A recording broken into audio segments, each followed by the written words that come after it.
Well, good evening, everyone. We have a tight agenda today, but before that, today is also our first meeting with a new member, William. So welcome on board. William is saving us by taking on the interim head for R&D, and for that, I will start with a brief company introduction. Johnson & Johnson, the multinational cross-industry pharma and healthcare leader we are, strive to live up to our motto, which is to champion global public health. And this year will be no exception. So in the past, Johnson & Johnson Vision Department, alongside its Vision for Good movement, has been a very important embodiment for that statement. However, there has been some issues related to that recently, and shareholders has expressed some concerns. Why don't you start with briefing us on the situation? Sure. With regard to the lawsuit, we started to face litigation on our disposable contact lenses in 2015 with price-fixing accusations. In October 2021, we agreed to pay a total of $55 billion for settlements. Our current goal was to resolve all claims in a manner that is equitable to all parties, including current and future claimants. While we continue to stand firmly behind the quality and the rationale of our pricing mechanisms, in other words, to maintain our contact lens pricing, we believe resolve this matter as quickly and efficiently as possible is in the best interest to our company and all stakeholders. With that being said, I realized that our public image was being affected deeply by the incident, along with an overall increase in lawsuits. And I think that some amendments have to be made. Given that our contact lenses are a huge part of our Vision for Good project, I would suggest more effort on those projects to salvage our reputation. So what's our take right now, Vanessa? Oh wow, thanks for the hard question. So I'll speak from the marketing point of view. We've done so in the past and we'll do the same for this litigation. Ullmann and I are working closely together to dedicate effort to PR responses and marketing campaigns for damage control while rebuilding our public trust in our products and Johnson's brand in general. However, damage control through only social causes campaign without actually making compensations does concern me. So right now, I'll throw the question to you, Joaquin, and you can lead the conversation here, and we can see everyone's take on this matter. Well, of course. Well then, Joseph, could you please brief us on the Vision Department and also MedTech Department's financial status in general, like how the litigation has hit us? Definitely. So our financial situation are actually boosted by online sales and also the market recovery. In addition, 80% of customers are more likely to purchase from a socially aware company. So we should definitely continue doing purpose-driven campaigns. And our marketing effort on that is actually yielding very positive results. For example, the Vision franchise actually achieved a sale of $3.4 billion in 2021, representing an increase of 14.9% from 2020. Oh, sorry to cut you off here, Joseph. I just wanted to add that the benefit that cannot be directly measured by numbers. So for instance, more media outlets are covering our Vision for Good program, and our relationship with them, as well as future media exposures, can definitely construct more marketing capitals for us. Gotcha. Going back to Ullmann, you mentioned that our litigation expense actually increased, but from what I've concerned, litigation expense decrease is actually the biggest reason why our net expense decreased from 2020. So can you explain more on that? Yeah, and I think that is a great question. That is primarily due to the fact that some cases are still ongoing and the majority of the costs are not registered into our entries. So I would say that the increase in lawsuits and related costs will be true in the very near future. And I still think this is a very salient issue for our company. Well, at least it's good that the situation doesn't sound too detrimental. But in that sense, Vanessa, could you please provide us with some marketing and advertising details of this Vision for Good movement? Yeah, sure. So Vision for Good has been running for several years to expand access to eye care, especially for those in need.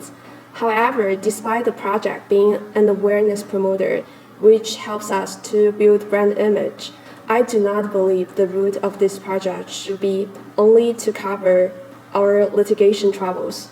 So from the moment we decided to engage in corporate social responsibility for the sheer purpose of profit or PR, we might hinder the virtues of our social engagement efforts. Sorry to gain up on you, Ullmann, but I do have to agree with Vanessa here. The Vision for Good campaign and also other social involvement projects are the fuel for R&D. We asked for more budgets, and we invested more heavily on new science and technologies, not just out of profits. We actually want to utilize the unlimited potential of R&D to change lives and to enhance health equity everywhere in the world. Just for contact lenses, our research agenda addresses myopia, which affects children at a young age. And all our eye-inspired innovation is about gaining insights from our patients, from our clinicians, to ultimately use innovation to improve our product, our patient care, and life itself. We actually worked really closely with Mansuso and the Vision for Good team. It was the faces of all the children that we could help actually prompted us to think deeper and to aim higher.